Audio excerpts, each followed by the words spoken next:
Vietnamese people always value the true essence of cultural traditions passed on from our ancestors.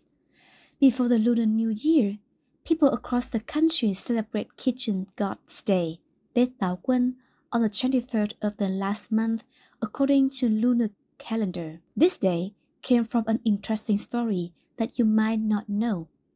It is about the kitchen gods, ông Công, ông Táo, and how their corpses can mysteriously and magically turn into the dragons. A long time ago, there was a couple, Chap Cao and his wife Thị Nhi, who were married for many years but had no children.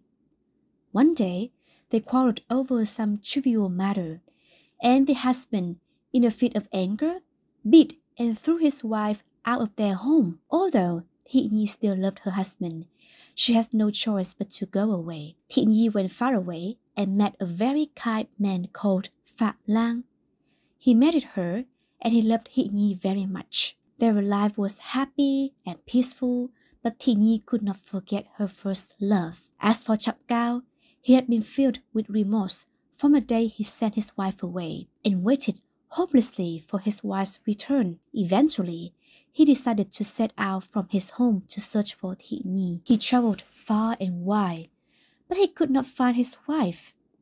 His food ran out, and he had to beg for his meals. One day, starving and thirsty, he knocked on the door of a house to ask for food. He was shocked when he recognized his former wife. The sudden appearance of Chap Cao deeply moved Thị Nhi, and she invited him inside and gave him a good meal. Suddenly, there was a knock on the door. It was Phạm Lang returning. The thought of being discovered with her former husband sent Thị Nhi into a panic. She hid Chap Cao under a stack of straw. Unfortunately, Phạm Lang set fire to the straw because he needed ashes to fertilize his field.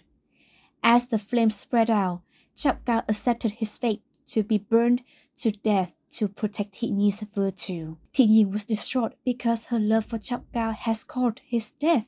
Thị Nhi could neither save Chap Cao from the fire nor tell her husband. She had no choice but to throw herself into the flames. Phạm Lang could not understand why his wife killed herself. Filled with sorrow, he jumped into the burning fire and died with his loving wife. The Jade Emperor in the heavens knew the sad story. He was so moved by their devotion and deep love that he decided to help them to live together forever. Using his magic, he changed them into the 3 hot stones around the cooking fire, where they became kitchen gods. Since that time, the 3 kitchen gods have been responsible for taking care of all household affairs.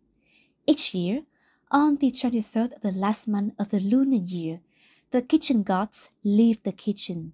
They are seen off by the owner of the house and ride on a cart to the heavens to give a report on each family's doings. Then they return on the eve of the first day of the Lunar New Year. Today, the 3 prongs of a primitive stove are known as the kitchen gods. The family worships them right at the kitchen daily or monthly.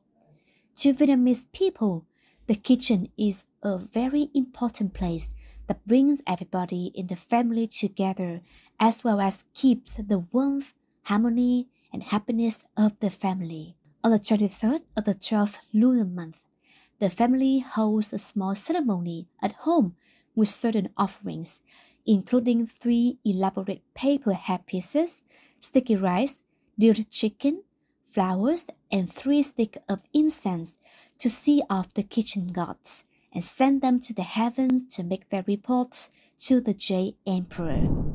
The story began when the 6th Hung King wanted to find an heir to the throne. He organized a competition for his 21 sons, stating that whoever could create the best dishes under the king's eyes would be chosen as the heir, while other princes searched for the most expensive and exceptional dishes. The 18th son, Lang Liu, could not afford to find any such dishes. One night, he dreamt of a deity who told him, "There is nothing bigger than the sky or the earth, and the rice is the most precious of all. Now use glutinous rice to make bánh chưng, a green thing in the shape of a square, to represent the earth. In ancient time, people thought that the earth was square. It would have fillings made of mung beans and meat, symbolizing plants and animals living on earth. You would use green leaves to cover it, representing the care of parents for their children. Then use ground glutinous rice